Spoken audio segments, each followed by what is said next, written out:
Well, hello everyone. We are back. Welcome to Barry Hawkins Live.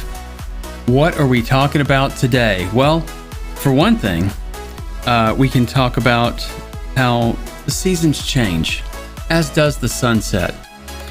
And as you can tell right now, behind me, it does look like the last 30 seconds of Rogue One.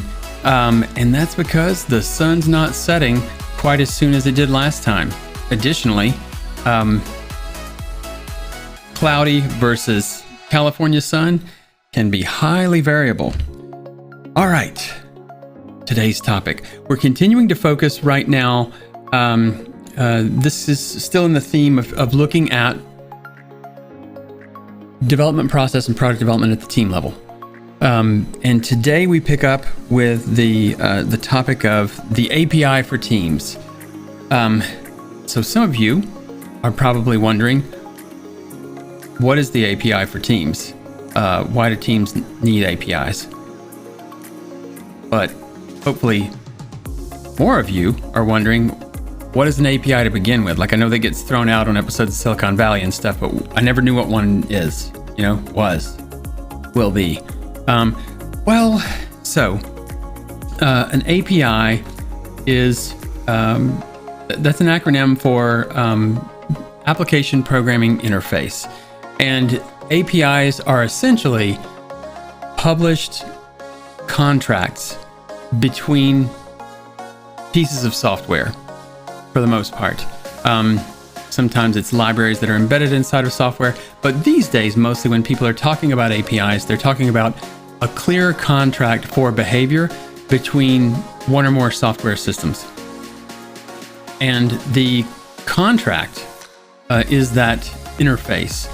And so when I say API for teams, when we talk about the API for teams, we're talking about a common contract between teams. Now, the reason that I needed to come up with this concept or metaphor was as I worked with clients whose teams were, where it was more than 5 teams, it was more than 10 teams. It was 20, 30, 50, 55.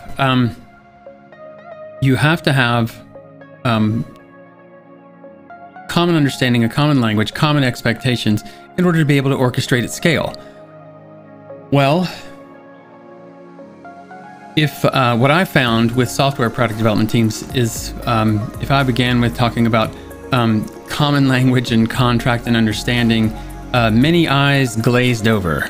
And body language was severe disengagement. But when I talked about APIs for teams, that resonated more because they lived and breathed and dealt with APIs. So that's what I went with. And APIs are typically defined, or the parts of an API are defined by methods that you can call, functions that you can call. And so the API for teams has 4 common methods you can call, and I'll be going over those here in a moment. Now, what's the big deal? Why have that common understanding? Why not just let things go? Well, this is where the balance and the range and spectrum of company cultures, philosophies, and approaches tends to differ. On one end, you have complete chaos where organizations. I've seen it. This is not the only way, but like one common scenario I see is that a startup sees success in its early days. When it's 1-3 teams, they're super scrappy. Things are very loose and organic, and context is largely absorbed by osmosis because you're all there, sometimes in the same physical space, with people with varying degrees of personal hygiene, and you're dealing with that. But the trade-off for dealing with the personal hygiene is you miss out on almost nothing because you're all right there together. But as you grow and you scale, you're not in the same room. and you're not all in the same meetings. You're doing different things. And as a result, you don't get some of that really low overhead, just kind of comes for free context sharing and synchronization. And as some companies and teams, organizations grow, they come to view that lightweight, fast and loose style of communication and synchronization to be part of what makes them successful. And so as they grow in scale, there's at least some degree of belief that, well, it has to stay this loose, it has to stay this informal, because that's part of our magic sauce. If we start getting formal, or if we start having, official process, those sorts of things, then it's all going to crumble.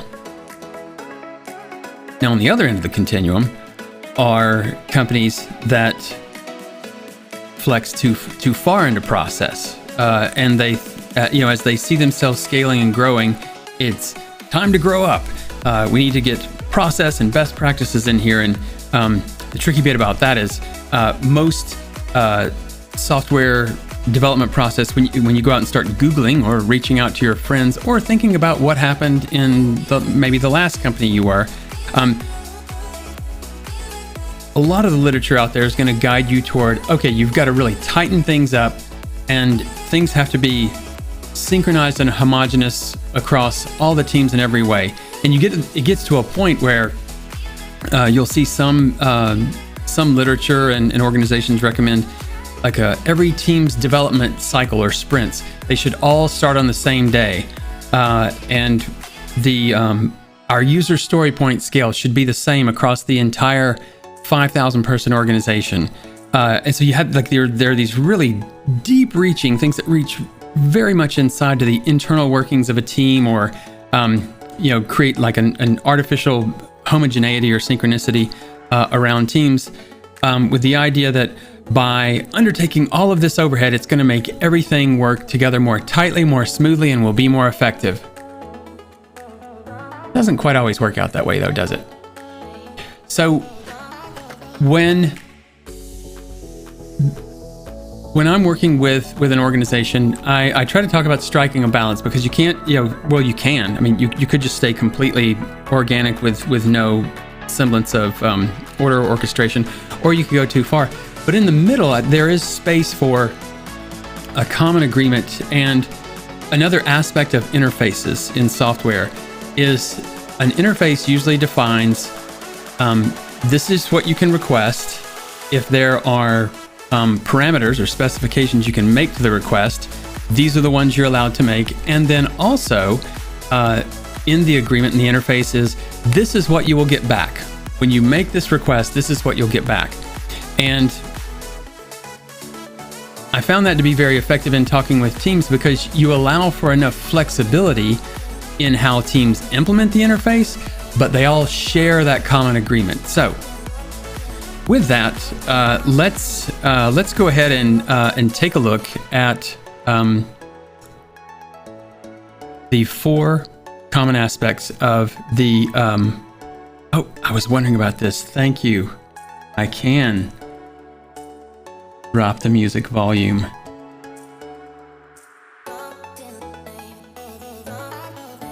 Now I'll ask, how about that? Is that better? And of course, there's the 20-second lag, so I'll say that and then wait and watch for a response. So thank you, Tom. And it's much better, so we get the thumbs up. Now, so an interface, because the interface defines the request you can make, parameters, if there are any, and what you can expect to get back, but how the underlying software goes about implementing that interface, that's behind the doors, if you will. You just know what the agreement is. You make a request by the agreement, you get the response by the agreement. And then that leaves the software, or in the case of teams, the teams themselves, to have a degree of flexibility and freedom in how they go about implementing those interfaces. So let's look at the first method in the API for teams. the first method is get.backlog. Now, for those of you who haven't been around programming much and you're wondering what in the world is with this punctuation and odd case, most of my professional programming years were spent in Java and languages similar to Java. And so with there's a convention of thing or object, in this case team, that's the thing, and then there's the dot is followed by the request, the thing that you can request or submit.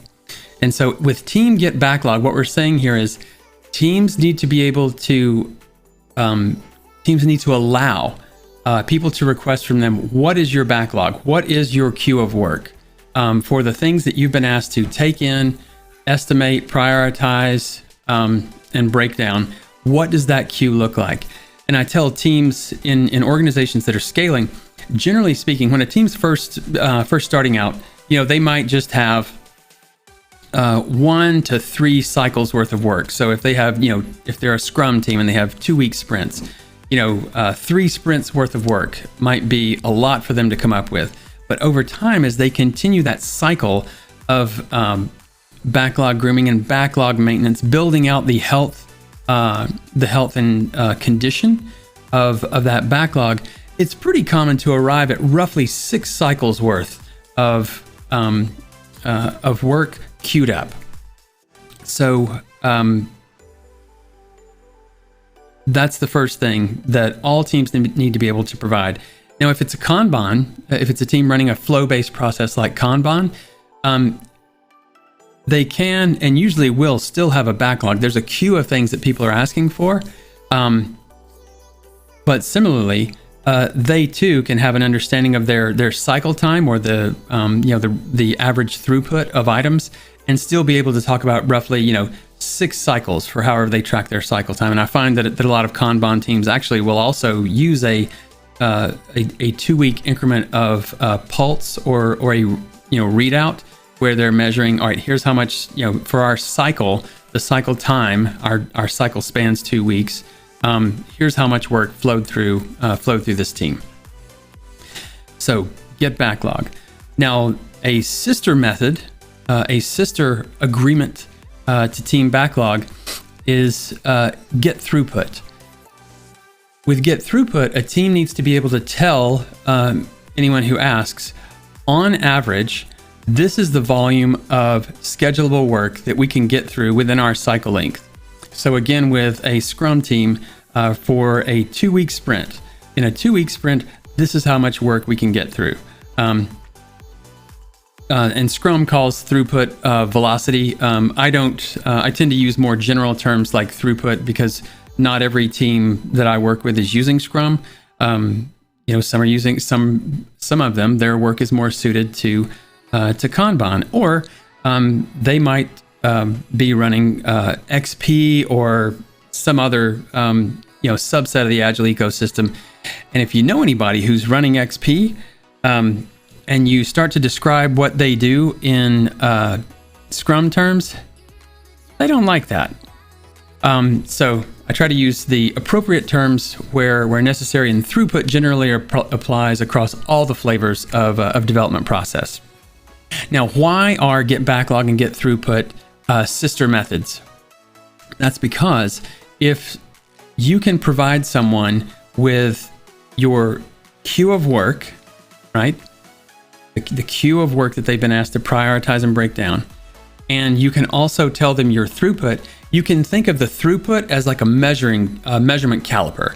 So if someone has a backlog and they say, well, let's say that they're doing Scrum and they're using story points, and they say, well, our velocity each sprint is 40 points. Well, then the throughput or velocity, that's my 40-point caliper, if you will. So in this backlog that's estimated in those same story points, I can now say, okay, so if I'm asking you about this thing that's this far down your backlog, then I can say, 40, 80, 120. So 3 cycles, roughly 3 cycles. So somewhere between 6 and 8 weeks right now, based on what you know, that's roughly when I can expect that outcome to arrive. And the answer is yes. So now we begin to have the mechanics, the baseline team level mechanics and shared agreements for planning and projection, not just within a single team, but across teams. Because what you'll find is as you scale and grow, not only do more and more teams have dependencies that need to be implemented by other teams, they have dependencies that need to be farther ahead because they need to see this API develop and be exposed before they can begin iterating and designing how their architecture will change to consume that API. And so when you have GetThroughput and GetBacklog and GetThroughput, you can now start to have those general and largely understood across the organization norms and conventions for planning and projection. Now the third method is GetRoadmap. While GetBacklog and GetThroughput allow you to have conversations around planning and projection against the linear queue, Roadmap allows you to see projections beyond the next few cycles. I tell people that a roadmap, as I define it, is a roadmap is your in-flight and on-deck portions of your backlog projected upon the canvas of execution. Because a backlog is a linear queue where priority is determined by order in a queue, it can give the impression that outcomes or work in the queue are serial. That they must be done one after the other, which is never the case for teams. They're always pulling multiple items into batches, cycles of work when they plan a sprint, and so that roadmap allows you to see. In any given time interval on this roadmap, there are multiple outcomes in play, and some of them will finish in a given interval, some of them will start in this interval and continue, for 2 or 3 more cycles, what have you, at the team level. And so GetRoadmap allows you to have that view of basically the river of outcomes that are flowing through that team, not just looking at the linear queue. Now, the last method in the API for teams is GetStakeholderMap. So this method I added a couple of years after I first started talking about the first 3, and here's why. I found that in organizations, as teams scaled and as the organizations were, I keep drifting over into my slides, don't I? As teams and organizations were scaling, another thing that was happening was the formality or informality in how decisions had been made in the past were not serving organizations in the present. Because when you're smaller and there's a lot more cohesion and honestly, the objectives are way more straightforward. Like, we make it to all of the deliverables we're signed up for to get past Series A, or we go away because we have no more funding, and we all go do something else, right? Those are very existential and straightforward objectives. But as you scale and you become 5, 10, 15 teams and beyond, increasingly there are almost no outcomes that the organization is asking you for that will involve only one team. And there are almost no outcomes that the organization will ask you for that don't have some degree of dependencies and constraints.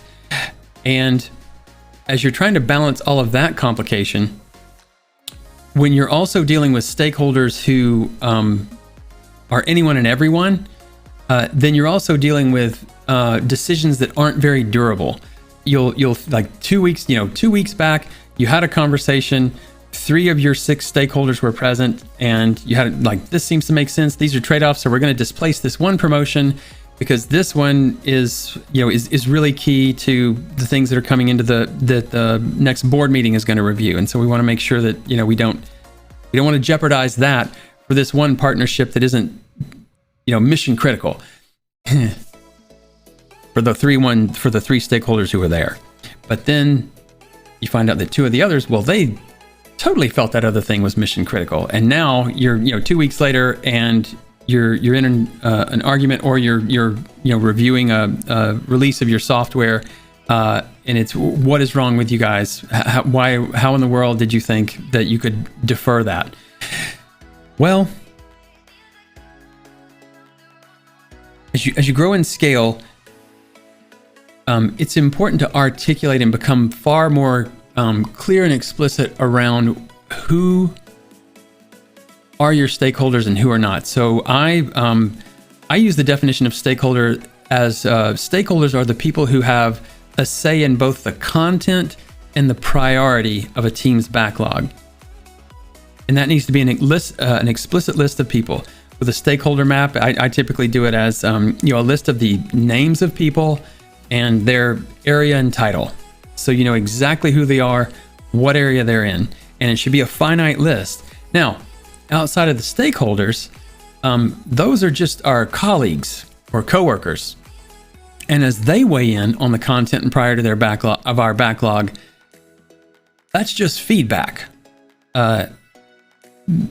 Colleagues are not helping us decide. It's these stakeholders who help us decide the content and the priority of a team's backlog. And I find, and I added this because I've seen it sabotage so many growing and scaling organizations where teams doing really good work with really solid engineering practices, delivery practices, they're doing wonderfully at pulling in and executing and delivering batches of work, at grooming and prioritizing their backlog, but they're getting raked over the coals on not delivering on priorities. And when you start to trace it down, it's really that their stakeholders, the people who are weighing in on their priority, that's where the problem lies. And it's quite upstream of the team itself and their execution process. So, to recap, with the API for teams basically consists of 4 methods: GetRoadmap, GetThroughput, GetBacklog. Do them in order, Barry. GetBacklog, GetThroughput, GetRoadmap, and lastly, GetStakeholderMap. And there's the temptation as you're scaling and building out your development process to want to pile more process, because like tighter process, it looks more pristine and it feels like you're really getting serious, and you can make more charts and reports and that sort of thing. But honestly, in my experience, especially as you're growing and scaling in the early to mid, even through to late stages, I've generally had the best results with just enough process and structure to bring order from the chaos and help us, orchestrate and prioritize at scale. But don't go beyond that, because honestly, always, but especially in those crucial times, it's important to reserve as much of your team's emotional and intellectual bandwidth to throw at the problems you're trying to solve, at the outcomes that you're trying to achieve. So that's the API for teams. Anybody have any questions? Looking in the live stream just to see if anyone has any questions this time around. If not, we'll wrap early, but I figure it doesn't hurt to check. Mostly it's good to know what a better level for the audio is. This is an experiment, playing with the audio here, but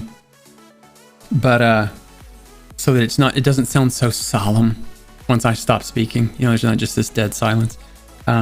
So let me know. Those of you who couldn't make it to the live stream, drop your questions in the comments, and